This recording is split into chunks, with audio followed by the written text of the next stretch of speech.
Le cas d'Abdel Jalil est quelque chose d'ouvert qui demande pas mal de choses d'études donc c'est très intéressant de pouvoir confronter. Je suis ravi de l'intervention précédente. Alors Jean-Mohamed Abdel Jalil, pour le présenter brièvement, il est né le 17 avril 1904 à Fès, d'une famille de notables désargentés, on dira, liés au Marzen, le gouvernement marocain. Son père était commerçant. Et chose assez intéressante, Abdel Jalil, alors il était jeune, il était enfant, a fait le pèlerinage à la Mecque. Donc on a un prêtre qui est allé à la Mecque, ce qui est assez, je pense, exceptionnel. Il a été repéré par les autorités françaises, dont l'UOT, assez jeune, quand il était adolescent, et on a envisagé de lui faire suivre des études. Il a occupé quelques postes de fonctionnaire au début des années 20. Puis en 1925, il est parti pour faire ses études en arabe, principalement, et puis en lettres à la Sorbonne. Entre 1926 et 1927, il vit une évolution spirituelle qui l'amène à la Noël 27 à annoncer officiellement sa conversion au cours de la messe de minuit. Il est baptisé le 7 avril 1928, c'était le samedi saint. Il entre dans le tiers-ordre de Saint-François au mois d'août suivant, puis au noviciat franciscain en septembre 29. Il prononce ses vœux perpétuels en 1933, est ordonné prêtre en 1935 et est nommé professeur à l'Institut catholique de Paris en 1936. Il a une activité éditoriale assez importante avec la parution de 4 ouvrages entre 1943 et 1950. Ça s'arrête là. Dans les années 50, il parcourt l'Europe pour donner des conférences et mieux faire connaître l'islam aux catholiques en particulier et aux Européens, je dirais aux Occidentaux en général. Il revient brièvement au Maroc en 1961. Ce point est important, c'est quelque chose qui a compté dans sa vie. C'est un peu rocambolesque. Et c'est la seule fois, depuis qu'il est parti en 1925, c'est la seule fois où il retournera au Maroc. C'est donc en 61, il a passé une dizaine de jours. Il est reçu en audience par le pape Paul VI le 14 mai 66 et il meurt à Villejuif en 79. À Villejuif à l'Institut Gustave Roussy, puisqu'il était malade, il avait un cancer. Alors, la question que je me suis posée dans le cadre de ce colloque, c'est en quoi Abdel Jalil est-il un héritier de Saint François? Alors, il ne s'agit pas ici pour moi de donner un brevet de bon franciscain à Abdel Jalil. Il s'agit de voir un petit peu, comme avec l'aspect polysémique du mot héritier, de voir un petit peu en quoi il a suivi Saint François, quelle a été pour lui, quelle influence les franciscains ont eu sur lui. Et donc c'est à ces questions que je vais répondre. D'abord en voyant effectivement ses rapports avec les franciscains. Il y a des franciscains qui ont compté pour lui. Puis lui-même est devenu franciscain. Donc comment est-ce que tout ça s'est passé? Comment est-ce qu'il l'est devenu? Et comment ça a pu se traduire? Et puis, par la suite, j'essaierai de faire un petit peu le lien davantage entre Abdel Jalil et Saint François par la façon de vivre d'Abdel Jalil vers la fin de sa vie, à partir des années 50 notamment. Je suivrai un ordre chronologique. Alors, dans la vie d'Abdel Jalil, il y a une rencontre très importante, c'est quelqu'un qui a été évoqué tout à l'heure. Il s'agit d'un franciscain, c'est le père Clément Étienne. Je vais m'attarder un petit peu sur lui parce qu'il a un parcours intéressant. Il est né à Chalon-sur-Marne en 1880. Il entre au petit séminaire en 92 et au Grand Séminaire en 1898. Alors on voit que c'est dans le contexte des lois sur les congrégations, des lois de séparation de l'Église et de l'État. En 1903, en 1900, il fait son service militaire et il rentre chez les franciscains en 1903. Donc il va être obligé de faire son noviciat, son scholastica aux Pays-Bas et en Belgique. Déjà au Grand Séminaire, il avait exprimé le désir d'aller exercer son apostolat en Afrique. Il est ordonné prêtre en 1909, il est mobilisé pendant la guerre en 1914, il fait une guerre très correcte, il est cité à l'ordre du régiment et il est croix de guerre. Le 11 novembre 1918, la date est amusante, la coïncidence, il est envoyé au Maroc à sa demande et il débarque à Tanger. Là, il est adjudant, mais il sert aussi d'aumônier. Pendant la guerre, il a été aumônier bénévole. Voilà, il était sous-officier, mais il pouvait en même temps apporter des conseils spirituels, dire la messe et tout, auprès de ses camarades. Là, il s'installe donc au Maroc, il ne quittera plus le Maroc, à part quelques voyages en France familiaux ou autres. Il fonde une paroisse à Casablanca, la paroisse Saint-François d'Assise. Il dirige l'école de Charles de Foucault à Rabat, et c'est là, entre 1924 et 1933, et c'est là où il va faire la connaissance, en 24-25, de Jean-Mohamed Abdel-Jalil, enfin qui à l'époque est encore Mohamed Abdel-Jalil. Il a occupé diverses responsabilités au niveau diocésain, dont il a été vicaire général. En 58, il se retire au couvent de l'Abdal, et un an plus tard, il est rappelé, le 11 août 59, il est rappelé comme vicaire général, mais il meurt le jour de l'Assomption, donc soit 4 jours après, brutalement. Alors, pourquoi je parle de lui, pourquoi je m'étends un peu là-dessus, dans ce cadre-là, c'est parce que il a une très grande importance dans la vie d'Abdel-Jalil.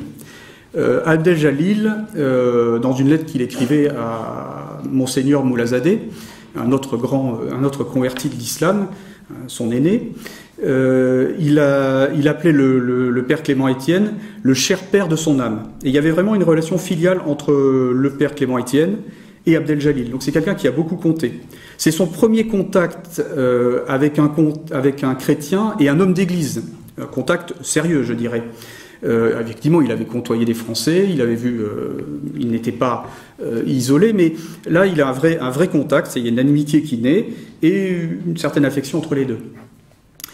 Et il est donc le père Clément Étienne représente un premier jalon vers le christianisme et la conversion d'Abdel-Jalil. Et le père Clément Étienne, rajoutant ça qu'on voit la proximité des deux, je ne sais pas encore pourquoi ça ne s'est pas fait, parce que je ne suis pas encore arrivé dans le dépouillement de la correspondance entre Abdel-Jalil et le père Clément Étienne. Normalement, il devait être son parrain. Ça ne s'est pas fait. Et c'est donc Louis Massignon qui a été le parrain d'Abdel-Jalil. Je ne connais pas la raison exacte, il ne s'agit pas d'une brouille, je ne sais pas. Mais je suis en train de dépouiller justement la correspondance entre Abdel-Jalil et le père Clément Étienne, et j'aurai certainement la réponse. Alors le père Clément Étienne avait une... on notera, alors c'est un petit peu par rapport à ce qui était dit avant, c'est un franciscain, mais... Effectivement, il est là, c'est un missionnaire, mais il montre dans ses lettres un très grand respect pour la religion musulmane et les musulmans en général. Il s'est mis à l'étude de tous les aspects de la religion musulmane. Les pensionnaires à l'école de Foucault ça semble assez difficile de le déterminer, mais on a l'impression que les musulmans sont majoritaires à l'école de Foucault, les pensionnaires. Et il remarque très tôt, il en fait part à Abdel-Jalil, qu'il y a des similitudes, notamment entre la première sourate et le Notre Père et les prières musulmanes. Il y a des similitudes, il le fait remarquer dans une lettre. Donc ça, c'est intéressant, c'est quelqu'un qui déjà, donc dans les années 20, un franciscain qui déjà pressent qu'il y a quelque chose de commun, puisqu'on a parlé de choses communes, entre l'islam et le catholicisme. L'environnement d'Abdel Jalil, alors sans être exclusivement franciscain, est très marqué. Il a eu des conseillers spirituels qui étaient des prêtres séculiers. Il a rencontré des laïcs quand il était en France, mais globalement, à partir du moment où il est en France, il est je dirais, presque encadré par les franciscains. Dans les premières années, il est logé par les frères Russaret. Et à ce propos, il écrit au provincial, le révérend père Rémy le prêtre, j'ai pu me rendre compte de l'ineffable beauté de la charité chrétienne mise en pratique. Ce fut une grande et splendide leçon pendant les mois que j'ai passés rue Sarrette. Et rien ne pourra me le faire oublier dans l'avenir. Donc il est encadré par les franciscains, et ses rapports, lui qui est un jeune musulman, est assez fervent, très ancré dans ses principes, à chaque fois a été très très bien reçu, et vraiment été traité comme un ami ou comme un fils. Je voudrais quand même citer pour mémoire, dans son environnement franciscain, Massignon, même si effectivement Massignon ne devient tertiaire de Saint-François qu'en 1932. Mais effectivement, voilà, on voit Abdel Jalil baigne dans un environnement franciscain.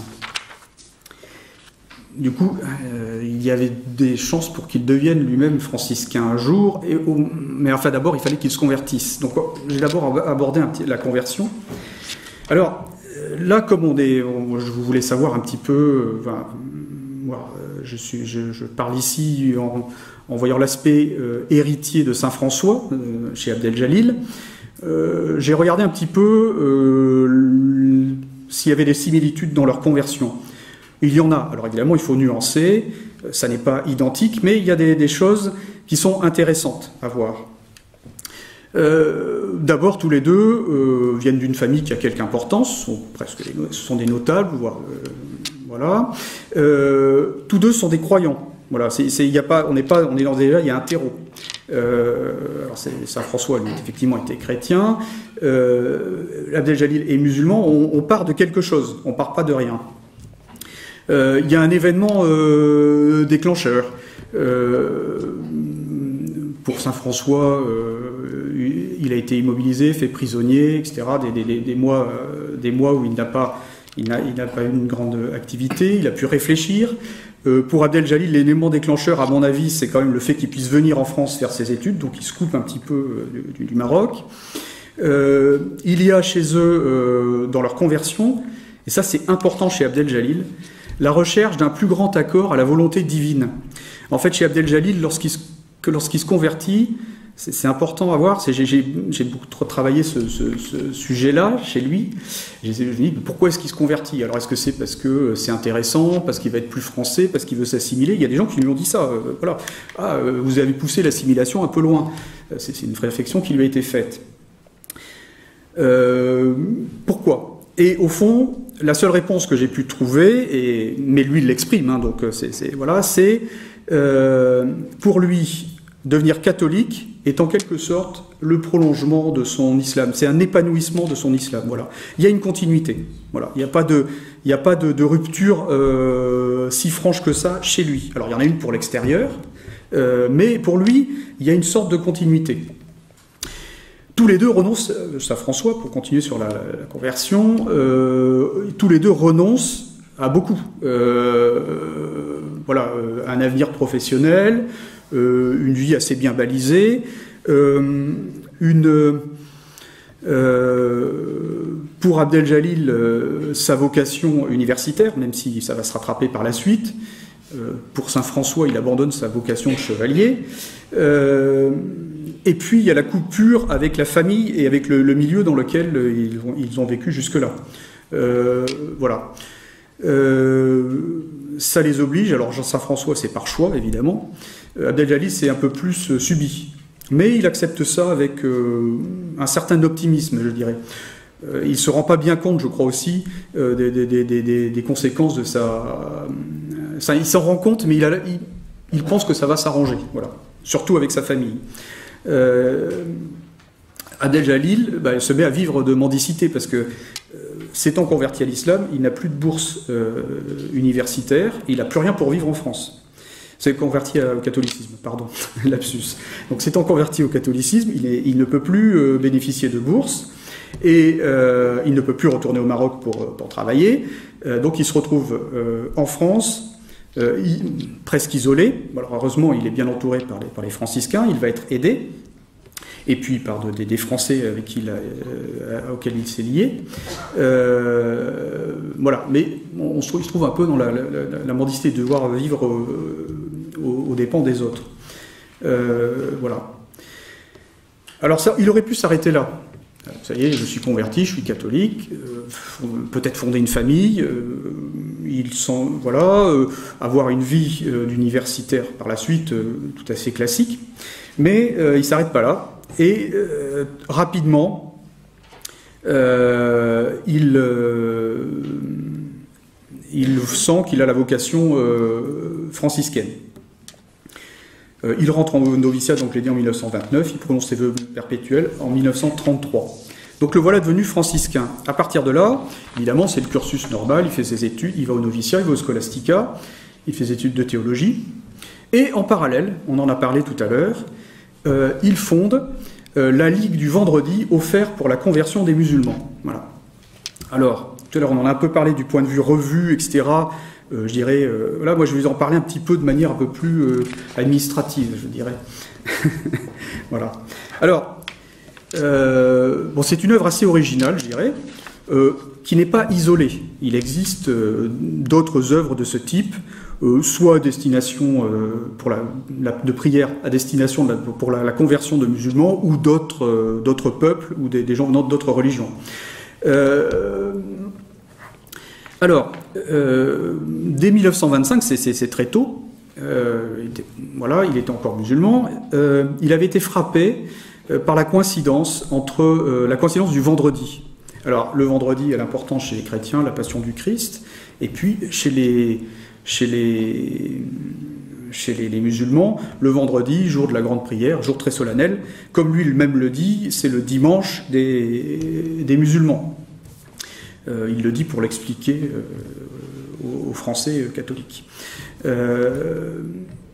Donc, c'est déjà le vendredi, c'est important. Alors,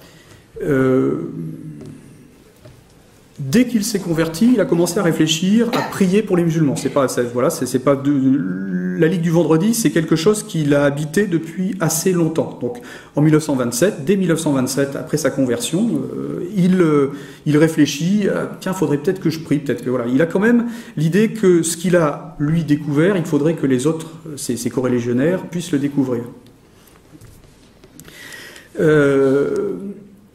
Au printemps 29, juste avant qu'il rentre chez les franciscains, l'idée prend forme au cours d'un pèlerinage à Assise, et surtout parce qu'il a entendu parler, et c'est certainement le récit dont il a été question tout à l'heure, il a entendu parler de la conversion d'autres musulmans. Alors très peu, il en a rencontré, ou il a rencontré des sœurs ou des prêtres qui étaient en contact avec ces anciens musulmans.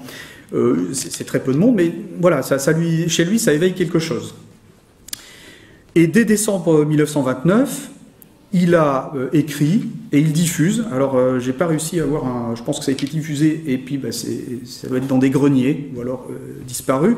Une petite prière. Néanmoins, je pense que en fait, c'est la prière de la Ligue du Vendredi, telle qu'il la donnera, s'inspire de cette prière-là. Il lance la chose. Alors, en 1930, il a l'idée, il se dit, alors c'est bien ça, prier pour la conversion des musulmans, c'est pas mal, mais en même temps, donc on le voit dans ses lettres, il dit, puisqu'il communique avec tout un tas de gens, il communique avec le provincial parce qu'il veut avoir l'autorisation de le faire, voilà, avec le père Rémy le prêtre. Donc vous voyez, c'était quand même très tôt. C'est en 1930, il y a déjà ça, et il se fait la réflexion, il dit, ce pourrait être aussi un moyen de mieux faire connaître l'islam. Voilà, il l'écrit. Le nom est choisi à cette époque-là, en 1930, assez tôt. Et alors, effectivement, j'ai la même citation, mais l'ai poursuivi. Alors, il écrit, alors ça, il faut voir qu'il écrit en 38 dans le bulletin de la Ligue, donc c'est peut-être un peu reconstruit. Je ne sais pas si ça représente exactement ce qui s'est passé en 1930. C'est peut-être un peu reconstruit a posteriori, 8 ans après, et puis parce que lui-même a évolué voilà, dans sa vision de l'islam et les rapports avec l'islam. Donc il dit, on hésite beaucoup sur le mot conversion, effectivement. Est-ce qu'il fallait appeler ça la Ligue du vendredi pour les musulmans ? Bon, là c'est pour la conversion des musulmans. Alors on hésite beaucoup sur le mot conversion, car les musulmans sont très susceptibles. Voilà, il a conscience qu'effectivement, ça peut être, il y a un côté, ça peut mal passer. Il a d'ailleurs eu des réflexions de la part de son frère.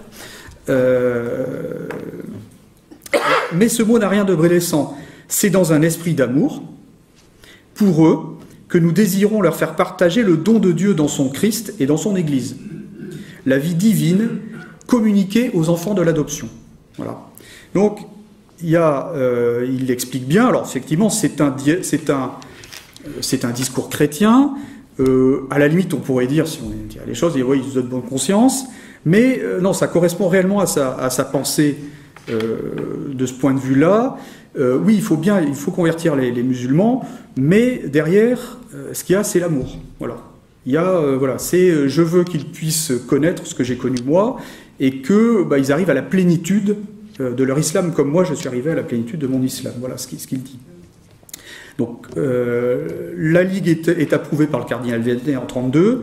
Il y a une période entre 32 et 35 de lancement, un peu de flottement, c'est compliqué.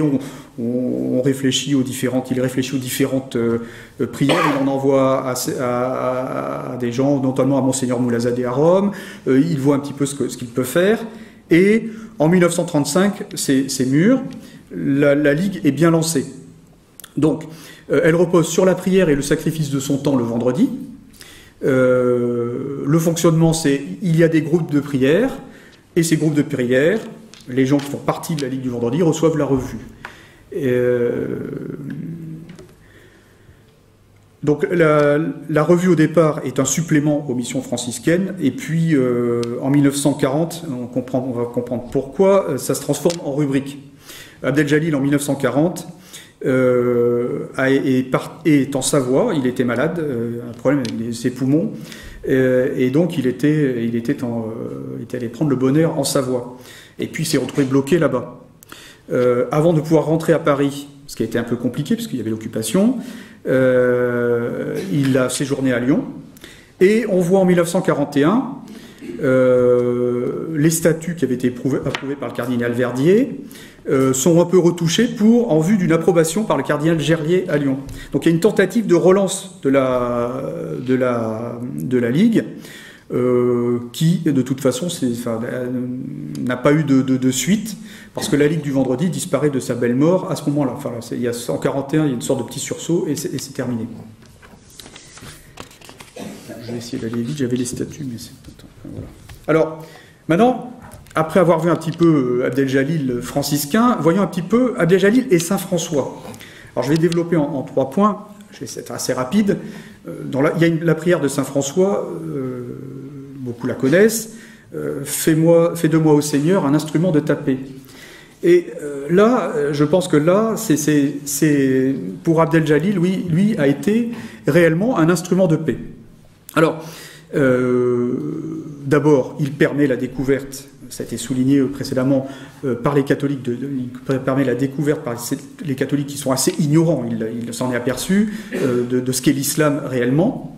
Et donc déjà, pouvoir comprendre, c'est déjà peut-être moins s'affronter. Alors, ces motivations exactement, quelles sont-elles lorsqu'il entreprend de faire découvrir l'islam? Alors d'abord, c'est un universitaire, d'abord spécialiste de langue arabe, puis d'islam. Il donne des cours et il donne des conférences sur l'islam à la suite après être devenu professeur à l'Institut catholique de Paris. Et donc ça, c'est une première motivation. Il a une volonté ancienne, je souligne le mot ancienne, de combattre les préjugés dont il a pu s'apercevoir qui avaient cours parmi les catholiques. Et le mot est important, est intéressant, l'islamophobie. Alors, on croit que l'islamophobie, c'est un mot qui a été créé assez récemment. J'ai entendu se dire ça, etc. Il y en a même qui disent oh, c'était il y a 10 ans, d'autres qui disent ah non, c'est l'ayatollah Khomeini, et très bien. Hein. Bah, moi, je l'ai trouvé sous la plume du jeune Mohamed Abdel Jalil dans les années 20, islamophobie. Donc c'est intéressant pour les gens qui font les dictionnaires, voir un petit peu quand apparaissent les mots. Islamophobie qui lui avait fait un peu souffrir.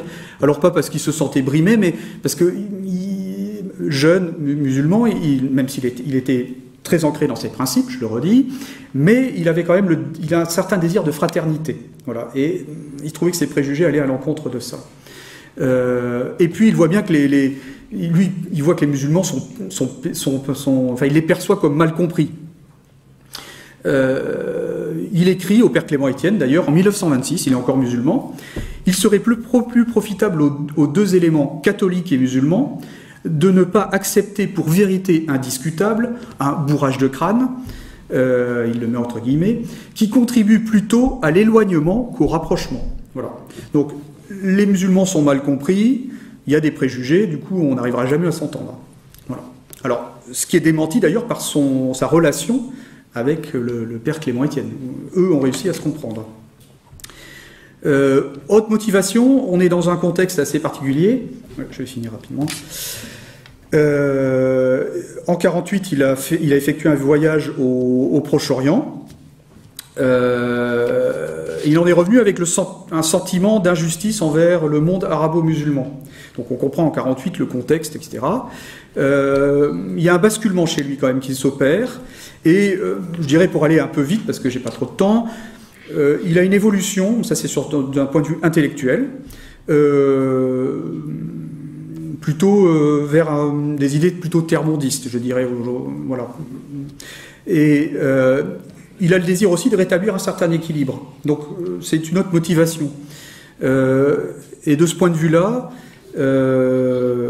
il partage complètement, pour ceux qui connaissent, je ne pourrais pas développer, mais il est tout à fait dans l'idéal du congrès méditerranéen de Florence. Voilà, il est dans ces idées-là. Voilà. Alors, les résultats, le poids de son action est difficile à mesurer exactement. Bon, il n'est pas le seul à avoir modifié, à avoir permis aux catholiques de modifier leur façon de penser. Il y avait une évolution des mentalités dans l'Église. Il a néanmoins, si on veut voir son action, il a quand même été sollicité dans le cadre du Concile Vatican II pour donner son avis. Et son action peut-être a été reconnue de cette manière-là. Il a été reçu donc en audience par Paul VI. Pour terminer, et toujours un petit peu voir Abdel Jalil, c'est son identité avec Saint François. Il y a deux points qui sont intéressants et qui me semblent être franciscain au sens venant de Saint François. C'est que Abdel Jalil, malgré tout, d'abord a été quelqu'un qui a beaucoup souffert. Comme Saint François, il est malade. Voilà, Saint François était malade toute sa vie, je crois, ou vers la fin de sa vie. A beaucoup souffert. Je ne parle pas des stigmates, je parle des maladies plus terrestres. Abdel Jalil avait une santé, je dirais pas épouvantable, mais il était souvent malade. Il a aussi été un peu dépressif. Donc il y a cette identité entre tous les deux. Et autre chose, il y a l'obéissance. Abdel Jalil, à la fin des années 50, témoigne d'une certaine lassitude. Les rites dans l'Église l'énerve un peu, il les comprend pas, il trouve que c'est pesant, que voilà, que ça va pas, que c'est pas l'Église dont il rêvait, quoi. Il y a un truc comme ça, et on sent qu'il est, s'il pouvait faire dissidence, comme certains l'ont fait, ça serait pas mal, quoi. Il le fait pas, comme Saint François, il quitte pas, il reste, et il affirme de façon toujours très très ferme son attachement à l'Église, et pour lui, ça va avec son attachement à son sacerdoce et à son appartenance aux franciscains. Voilà.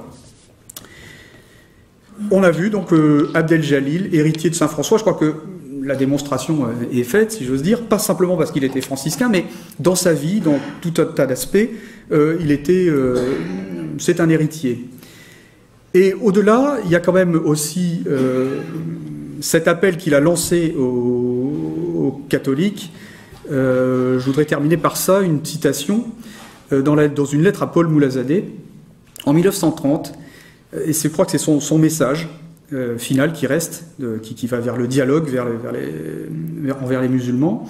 Il dit « Je voudrais que dans le monde chrétien, on perde ce tremblement craintif, cette peur instinctive que provoque le non-musulman, et que par la charité de la prière, l'esprit de conquête pacifique et amoureuse de ces âmes, esprit qui a animé saint François et le père de Foucault, éclate dans les pensées, cette pensée pacifique et amoureuse, éclate dans les pensées, les paroles et les actions des apôtres lointains et prochains de l'islam. »